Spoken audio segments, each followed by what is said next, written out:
Some people have all the luck. I mean it, right? I mean, some people really do seem to have all the luck. Things just fall into their laps. When I was a teenager, I played football in high school. And I remember coming to practices before school. We do like weightlifting before school and like run through plays and stuff after school. We'll do our drills then.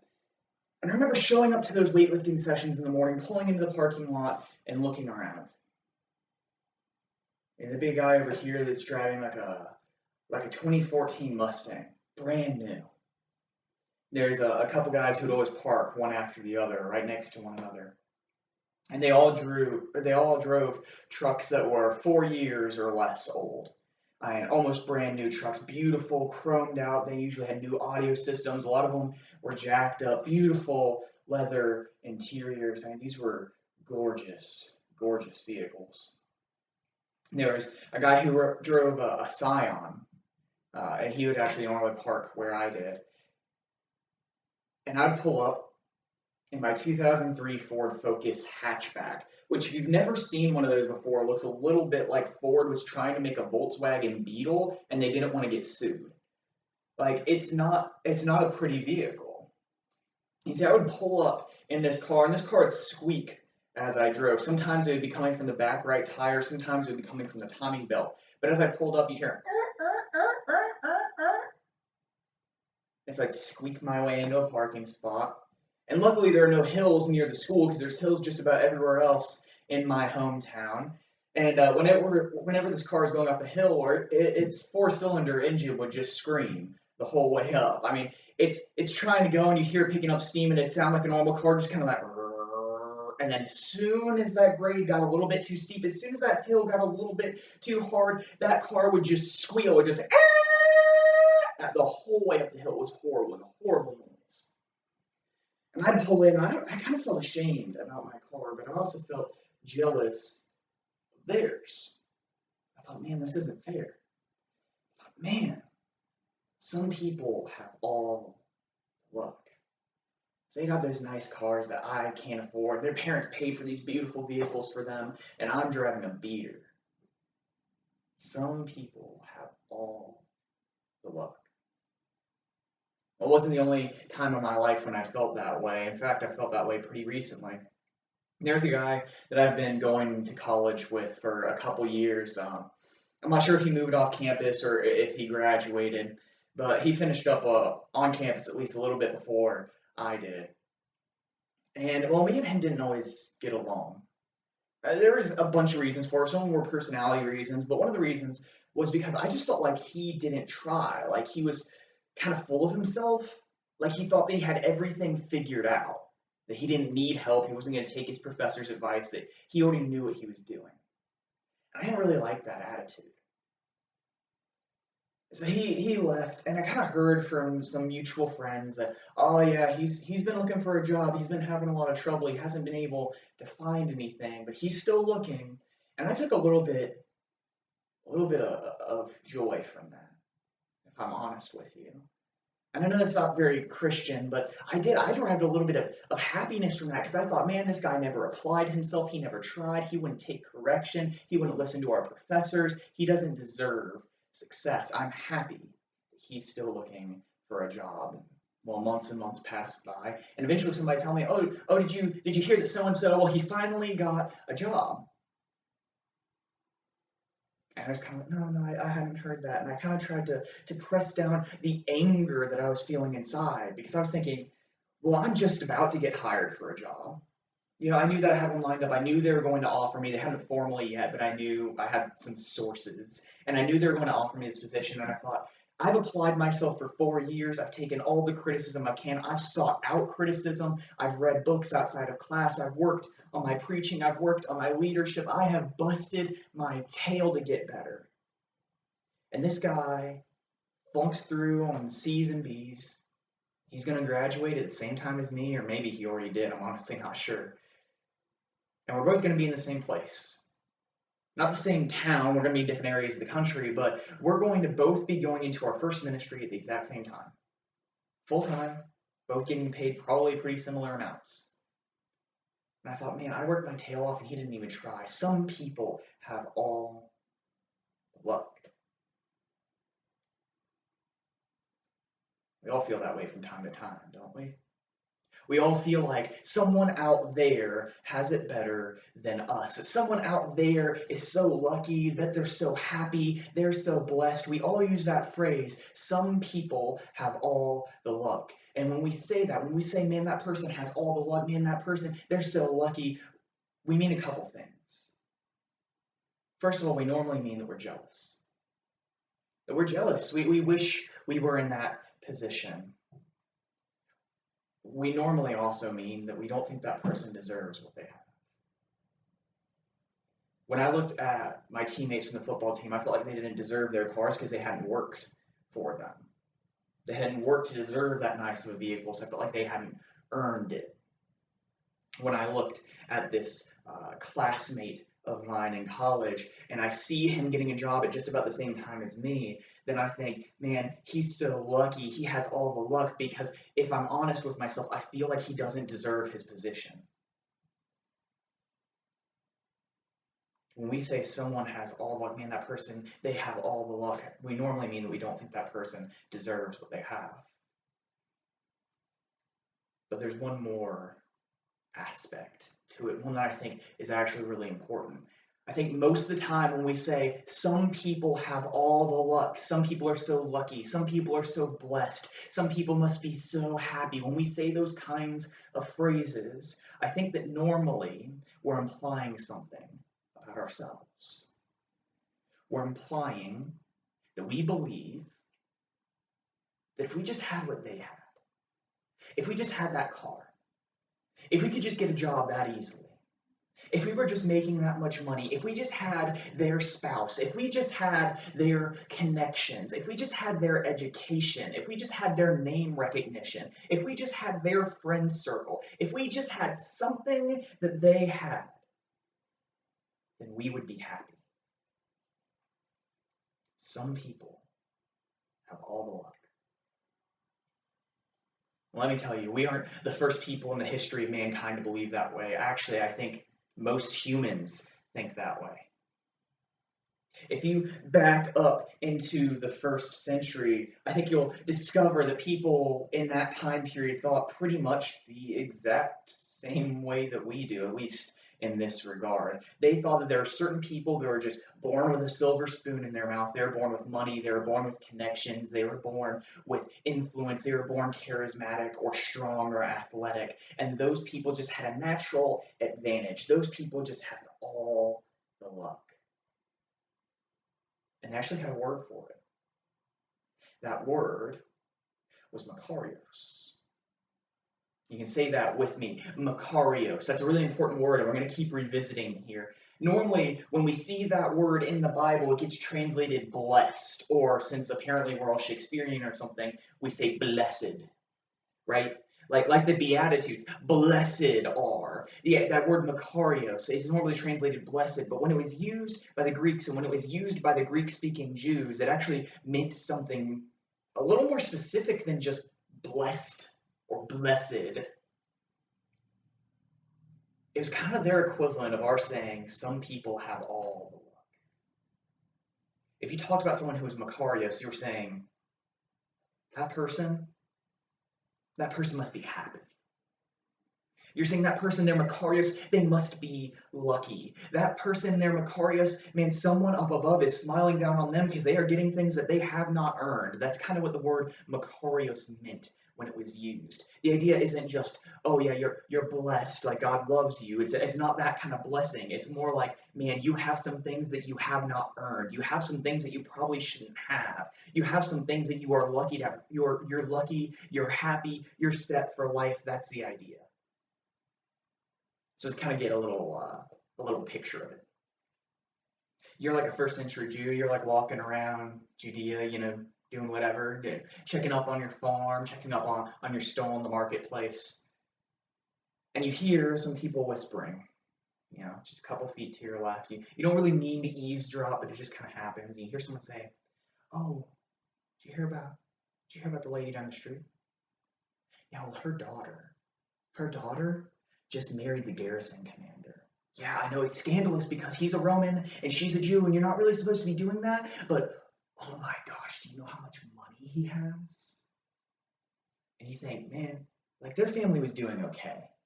They weren't struggling to put food on the table, but they're going to be rich after this marriage because they're marrying into a powerful family. Some people are so Macarios. Some people are so lucky. Some people have all luck. Maybe you make it all the way to the marketplace, and as you're walking around, your mind kind of wanders off to your cousin.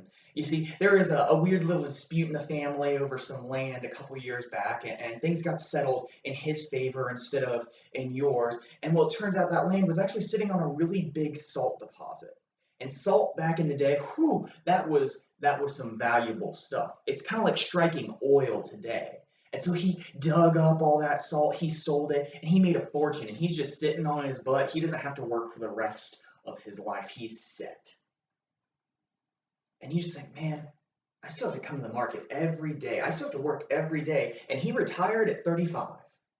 Some people are so Macarios. Some people are so lucky. They're so blessed. Some people have all luck. I think you kind of get the picture. See, back in the first century, pretty early in the first century, there's this guy named Jesus, who I think most of you are probably familiar with, who was traveling around an area of northern Palestine that was called Galilee. And as he was traveling around, he was teaching at synagogues, he was doing miracles, he was kind of fighting with some of the religious leaders, and he got a pretty big following. One day, he kind of butts heads with some religious leaders called Pharisees. They're just a really important sect of teachers. And Jesus, normally when he gets into an argument with them, he pretty well wins the argument. And then he normally backs off. He actually disappears for a day or two, and he goes off and he prays. It kind of seems like he gets worn out by this kind of thing. So Jesus will get in a fight with the Pharisees, or maybe he'll do a big miracle or something, and he kind of seems worn out, like he just needs some time alone. Like you feel after a long day of work or a long week at work, like you really need the weekend to recharge. And so he kind of backs off. And instead of like going home and playing Xbox like we do, he actually goes off to a mountain to pray. That's how he recharges his batteries. He gets out in nature and he spends some time with his heavenly Father. And so he goes up this mountain and he prays. And he knows he has some of his followers that are kind of following him around, but apparently along the way he picks up a pretty big crowd. We don't know if he notices them as they're picking up, or if it's like he goes up to the mountaintop and then they gather afterwards because people are like, oh, Jesus is in town. We don't actually know which one happens. But once he comes down off the mountain, he notices all these people. And they're all like, Jesus, we have these sick people that need to be healed. We have these demons that need to be cast out. Some of us kind of want to hear you talk. We heard that you're a great speaker. We'd really love to hear some of that. And so Jesus heals, he casts out demons, and then he finds a level place and he sits down to teach them. And this crowd that he's going to be teaching has some of the exact same presuppositions that you and I have. Because we look at people who are rich, who are well connected, who just seem happy, and we go, some people are so lucky. And they'd say almost the exact same thing. They'd say some people are so Macarios, they're so blessed. Why can't I be like them? Why can't I have what they have? And this crowd shows up to Jesus with all of these presuppositions, and Jesus knows that, and he's going to address it. Let's talk about our presupposition first. This idea that people who are rich, people who are well connected, people who are born into the right families, who are charismatic, who are funny, who are whatever, that they're just set for life. Let's talk about that. In fact, let's talk about some people that you and I probably know of. I doubt any of us have met them in person, but we probably know of them. Let's start off with talking about Allen Iverson. Allen Iverson is a pretty famous person. If you don't follow sports, I'll give you a little bit of background. Allen Iverson is an NBA Hall of Famer. He is known for being potentially pound for pound the most talented player to ever play the game of basketball. Now I say pound for pound because he was a little dude, about 6'1", 160 pounds. He was small to be playing in the NBA. He's about 4 inches taller than me, but he weighs about the same. He's a small dude. He's kind of a stick figure, right? And when you're playing in the NBA, especially in an era when like 7'2" people dominated the league, 6'1" is little. So he wasn't MJ, he wasn't tall enough for that, wasn't quite as athletic. But if he were Michael Jordan's size, if he were LeBron James's size, then he'd probably be in the conversation for one of the best players to ever play the game. And over the course of his career, he made $200 million. If you don't care who he is as a person, just remember that. Over the course of his career, between salary and endorsements, he made $200 million. And around about 2012, 2013, somewhere in there, he declared bankruptcy.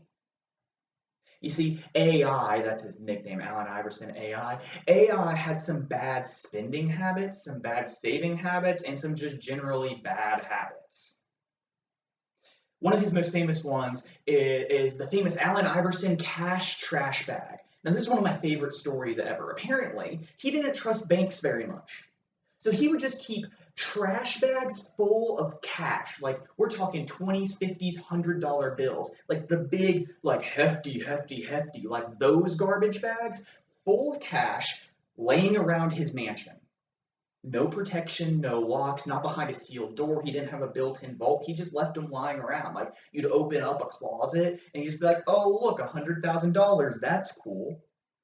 He just had them laying around. And people would just show up. He'd like throw parties and stuff. People would just walk into his rooms, grab trash bags, like hefty bags, like Glad Force Flex bags full of cash, throw them over their shoulder and walk out. And he would just let them because he thought, I'm so rich, I make so much money, it's not even going to hurt me. There's a really famous story about Allen Iverson that he once went on a long road trip with the Philadelphia 76ers, the team that he played for. And when he got back from the road trip, when he got back from playing all those away games, he was at the airport and he walks into the parking garage and he couldn't remember where he parked his car. So he called for somebody to pick him up, and they drove him to the car dealership and bought him a new car.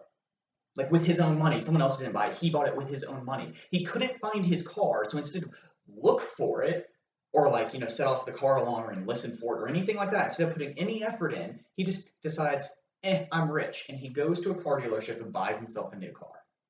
He had some horrible, horrible money habits. Invested pretty much nothing, blew all of his cash, and in 2012, 2013, somewhere in there, he gets sued by a jewelry store because he couldn't pay his debt to them, and he declared bankruptcy. And Allen Iverson has kind of been the butt of jokes since then. He's kind of been defensive about it. There's incidents where he was getting arrested by police and told them, I make more money in a day than you'll see in your entire lifetime.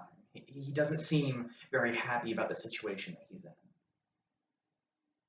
Now, he has some endorsement deals and some pension plans and stuff that other people set up on his behalf. So yeah, he'll probably be okay. But he doesn't seem to be super satisfied with where he is when you hear him talk about his money, interview with people. It seems like he put so much stock in his money and now it's just gone. But AI isn't the only one. What about Billy McFarland? That's a name that a lot of you probably don't know, but you probably have heard of the Fire Festival. He's the guy that organized that. He actually dropped out of college just, I think, right after his freshman year. And he got really good connections, and he started several multi-million-dollar startup companies. And this dude had potential. He didn't have a college degree, and he was starting multi-million-dollar startup companies. It's amazing. But then he tries out the Fire Festival. I'm going to bring in a bunch of models. I'm going to bring in a bunch of artists, and we're going to have this massive party on a tropical island. He ends up stranding people there for the better part of a month with next to nothing to eat, sleeping in tents with almost no supplies. When everyone finally gets back, they sue him. He's found guilty of fraud.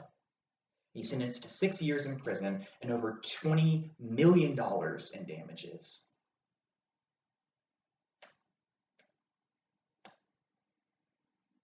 Just a couple of years ago, the guy seemed so lucky. He seemed happy. He seemed like he had a silver spoon in his mouth. He seemed like he had all the right connections. He had so much potential. He seemed so Macarios. just like AI did. But maybe riches, maybe connections, maybe those aren't the things that make you happy. Maybe those aren't the things that make you lucky. Maybe those aren't the things that make you blessed. You see, you and me, we look at people who have money, who have wealth, who have connections, who seem charismatic, whatever, and we say, this person is so blessed. They're so lucky. They're so Makarios. But Jesus sits down with the crowd and thinks the exact same things that we do and says something different. He says, blessed, lucky, happy, Makarios are those who weep. Blessed are those who weep. See, Jesus is about to drop a truth bomb on them. Jesus is about to tell them that it's not money, it's not connections, it's not fame that makes you happy. Happiness comes from something entirely different. The happiest, the most blessed people on earth usually aren't the people who have reason in our eyes to be happy. They're normally the ones who are crying. They're normally the ones who are sad. They're normally the ones who don't have a good lot in life. They're normally the ones that we would look at and we'd say, this person must be miserable because things just aren't going right for him. He says, blessed Makarios are those who are now weeping. For in the future, they will laugh.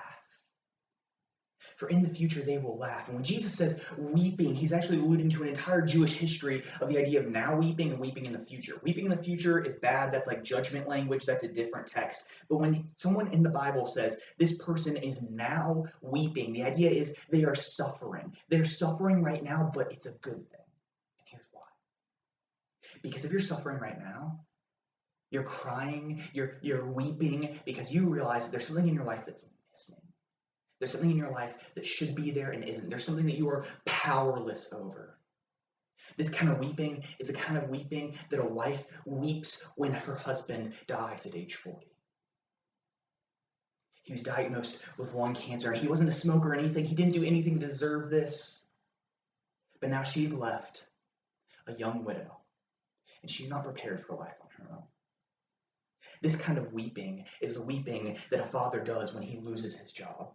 And he performed well, but COVID hit and the company had to make cuts. And they furloughed him for a month or two, but now they realize they're not going to make back the money they need to pay him for years. And with recession coming, they can't afford his services anymore. So they just cut him loose. And Jesus says, that man that lost his job, he's blessed. That woman who lost her husband, she is blessed. Why are they blessed? Why are they Makarios? Why are they lucky? Because in the future, they will laugh. Because they realize that they are powerless. They can't control whether or not they lose their spouse. They can't control whether or not they lose their job. But what they do realize is there's a God above that they can serve, who does control those things, who will come back one day and make them all better. You see, Jesus teaches these people that they are blessed, that the sad, the weeping, the dejected, the hurting, the ones who realize that they are currently powerless, that they are the luckiest, the most blessed people on the face of the earth. Why? Because they realize that true happiness today comes from our assurance about tomorrow, that true happiness today comes from hope for tomorrow. And what does it look like in our lives? If we realize that happiness today comes from hope for tomorrow, I think it looks like this. I think it looks like an older man who I think always in the back of his head kind of thought that if he was lucky, him and his wife would pass away at the same time.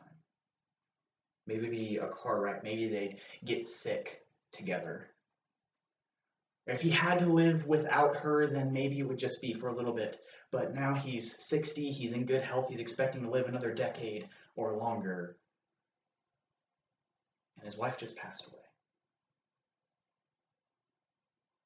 And we look at his situation, we think he must be so sad, he must be so dejected, and honestly, he is.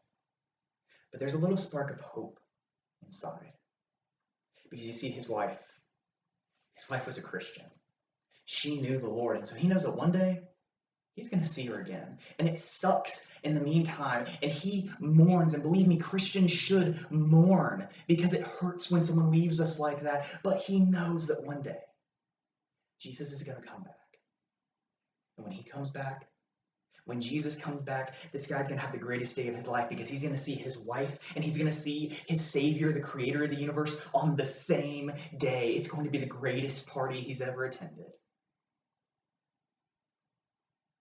He's Makarios. He's blessed because he's weeping, because he realizes in his weakness, in his powerlessness, the true happiness today comes from hope for tomorrow. It looks like that dad that we talked about before. Lost his job. But not just him, his entire family, actually. Because you see, he lost his job, and he came home, and he talked to his wife, and his wife went, you know what? I'm probably going to have to pull a little bit of overtime. And the kids realized, well, their Christmas presents probably aren't going to be as big this year. They may not be able to take that family vacation to the beach that they take every July. So the kids are sad. His wife is honestly a little frustrated, not with him, but just because she doesn't want to pick up an extra shift every week. She doesn't want to have to work overtime, but she knows she needs to support her family. And he feels almost worthless because he wishes he could provide for his family. But inside every one of those people is a little bit of peace. They aren't happy about what they're going through, but there's a little part of them that says, you know what? I am still a lucky person. Not just because the roof over my head, not just because the food on my plate, although they are thankful for those things, but they are thankful because they know even if the food disappears, even if the house is foreclosed on, even if the worst comes to pass, nothing can change the fact that Jesus is coming back, and one day they will laugh. They understand that happiness today comes from hope for tomorrow. So I think our perspective on happiness looks a little bit like a picture frame. I think that sometimes we have a frame that's just a little bit too big, and it doesn't quite look right because our frame is so large and the picture is so small, and it doesn't fit. Something feels off about it. But when we realize that happiness is not dependent on our situations, that happiness is not dependent on what we are currently going through in life, it's kind of like we're reframing the picture. We're putting it in there the way it's supposed to be. We're making it fit. We're making it look right. There's something in our souls that agrees with it, and there's some sort of peace that we're granted. Sometimes we need to reframe the picture. Sometimes we need to understand that happiness today comes from hope tomorrow.